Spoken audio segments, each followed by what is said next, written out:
And thank you, Hirlock. I want to thank the Senators of Fine Gael for tabling this motion and giving us the opportunity to have some form of debate about the real issues at play here. In the hope of not being constantly hounded for qualifications to my following statements, here they are all in front of you. Racism is abhorrent, violence is wrong, crime should be punished. With that out of the way, let's run quickly through quite a few points. Firstly, on Taoiseach's statement yesterday that it is not right to connect immigration with crime is ridiculous. Not all immigrants are created equal, and an immigration policy that does not recognise this will end in disaster and tragedy. We don't record crime statistics by ethnicity, because to do so would offend liberal sensibilities, but other European countries do. The Dutch do. They've done it for 10 years, and here's what they've found. Individuals from non-Western immigration background make up 14% of the population in the Netherlands. However, they commit 40% of all crime and violent assaults. Populations from Africa or the Middle East tend to exhibit rates of 2 to 4 times higher than those of native Dutch. And in both Germany and Spain, the suspect rate of Algerian immigrants for crimes is 10 times that of natives, and in Italy it is 17 times. And Ireland has the largest groups of Algerian asylum seekers in the world being admitted into the country.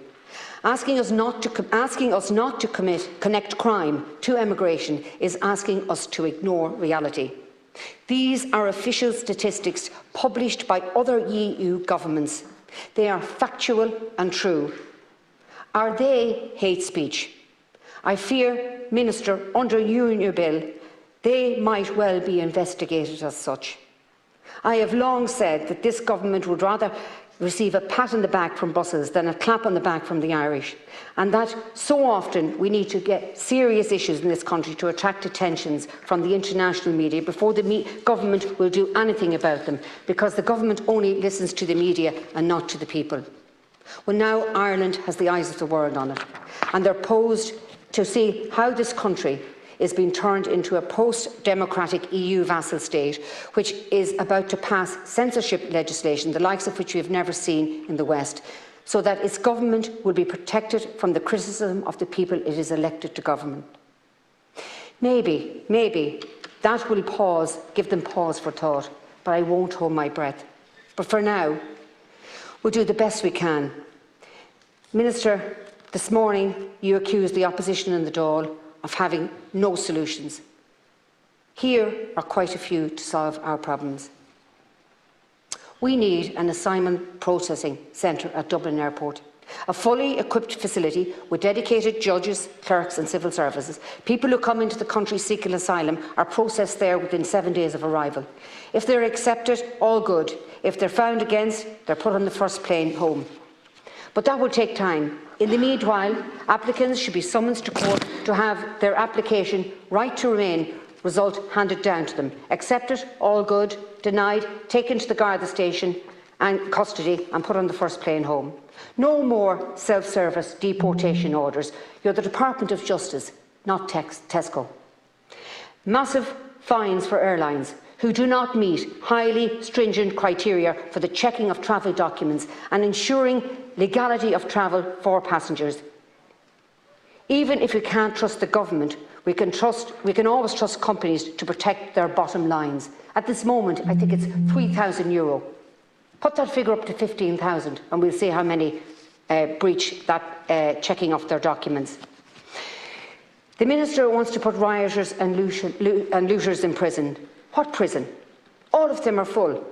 Our new prison, Thornton Hall, needs to be built as soon as possible. Anything less than this, the government is not serious about law and order.